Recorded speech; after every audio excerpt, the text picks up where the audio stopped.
Guys, and welcome to my YouTube channel, and I'm dedicating this video to everyone planning to take IELTS.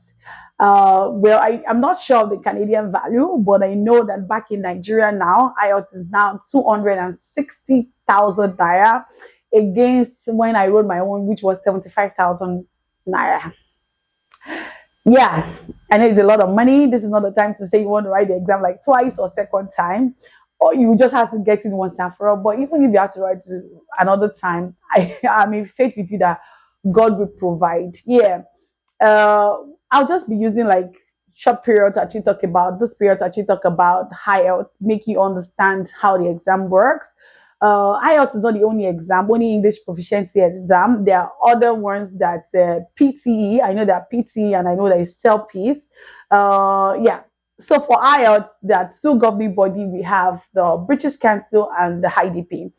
For me, all I did or under the governing body that I took, even for myself and my husband, was through British Council.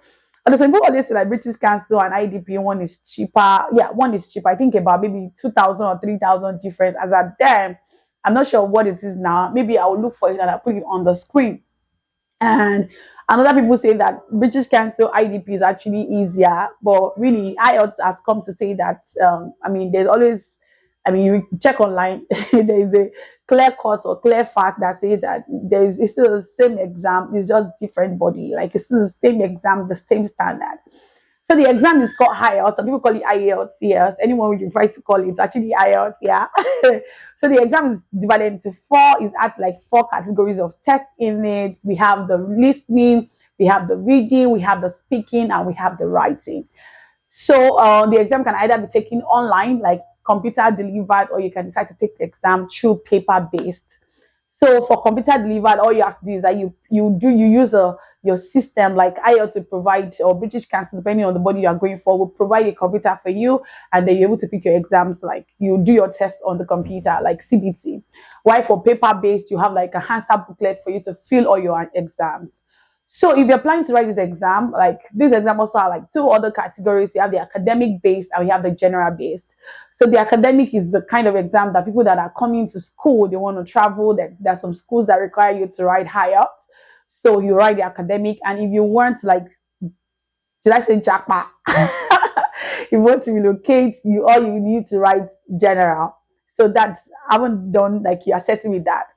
So I was just talking about for the academic, the aggregate score is actually like, some even take 6.0, some take 5.0, some take 5.5.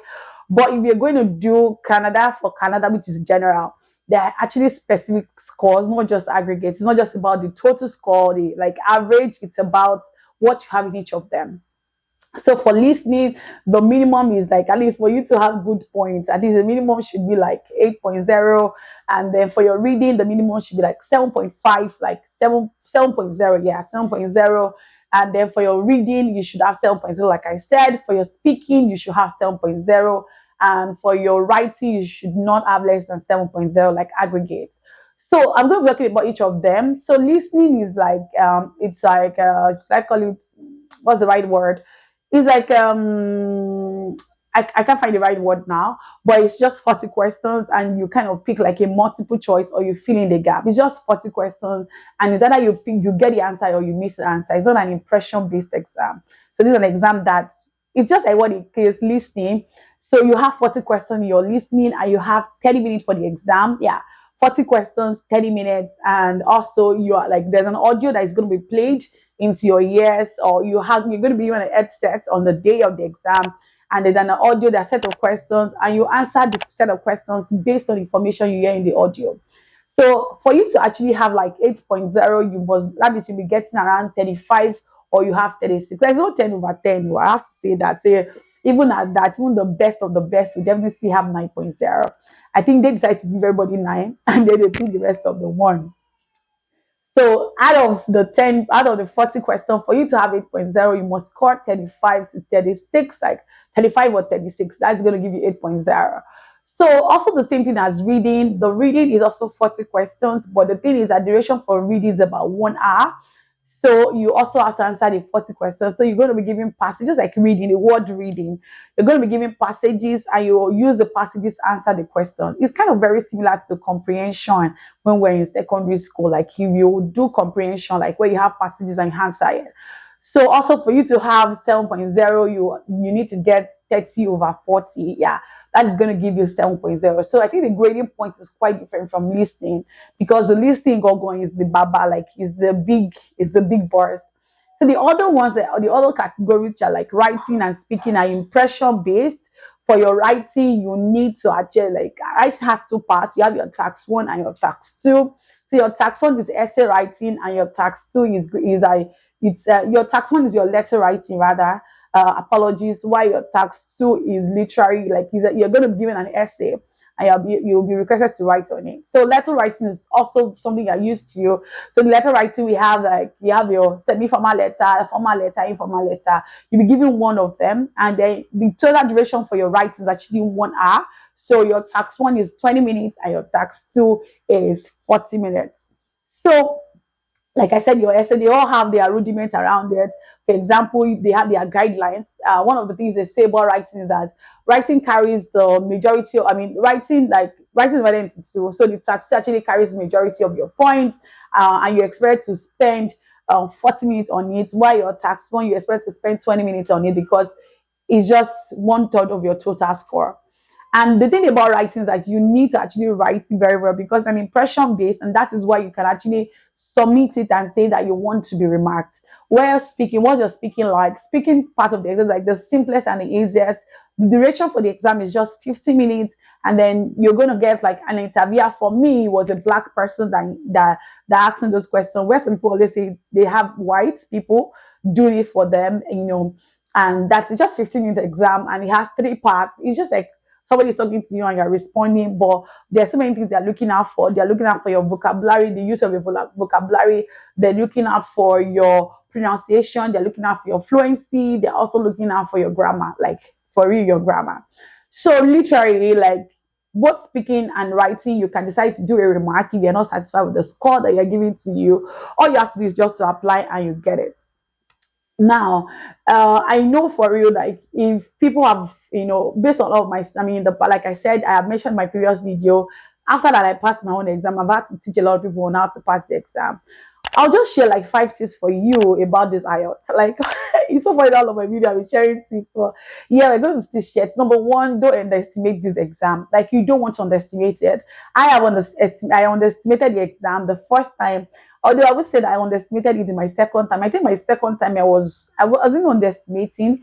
I was I was too like I was too cautious of the exam. Like, no, I was scared. Let me just say scared because nobody likes failure. So you don't want to underestimate the exam. But I'm not saying that you should not carry the exam on your head and you not build a lot of fear around it.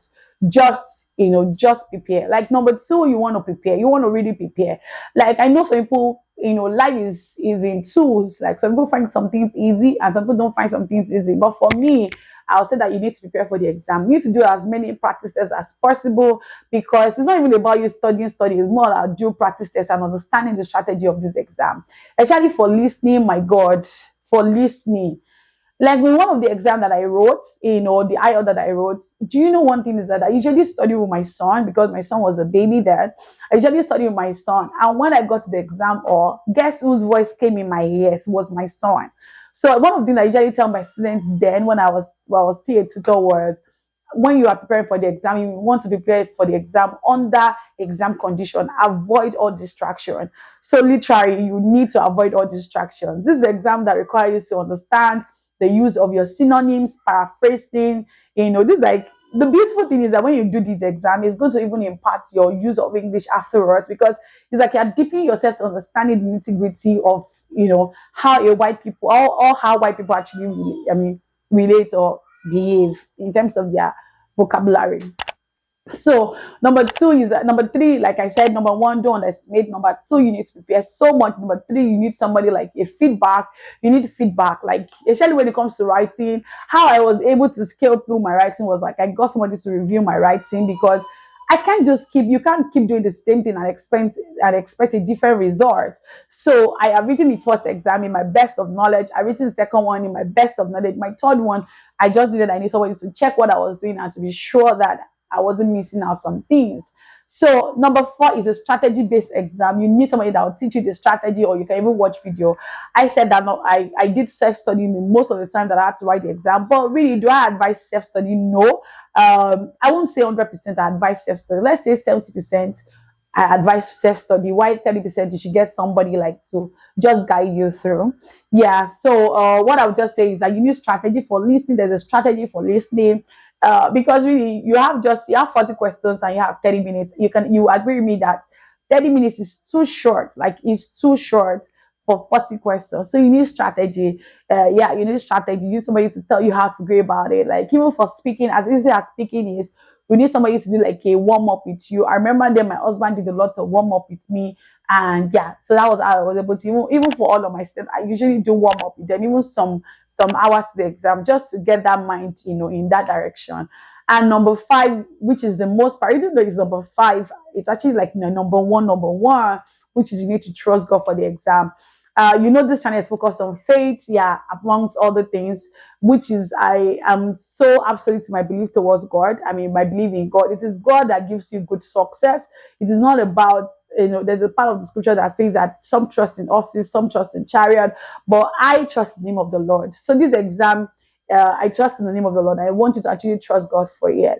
Yeah, your own journey might be different. Like myself, I thank God that even though I had to write the exam 3 times, God compensated my faith, because I always say something that God honors faith. Your faith in God, God honors faith. You may not know why what you are going through is you are going through it now, but at the end of the day, if you trust God more, God's going to reveal the bigger plan. So maybe what God just wanted for me was not just to pass the exam or just japa or relocate, but also to be a source of income for me, because now I have if I want to go to UK now, even if I don't go and stay with my friends, I have my student, because the journey made us even more closer. Like I get to meet them, I get to know them, and I'm proud. I'm so glad for all of my students, and I'm glad where they are today. So materials you can actually check online. I've mentioned it, yeah, and I'm also going to mention it again that you need to check some online materials like it It is it's a good resource. Like, yeah, Crispell is also good resource. I think there are also like so many of them like Lee's, IELTS Body, and many others. So I wish you all the success. If you have any question, please drop it in the question box. I mean, in the comment box, right? Why am I saying question box?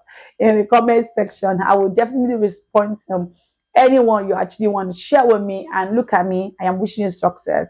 See you in Canada soon. Bye.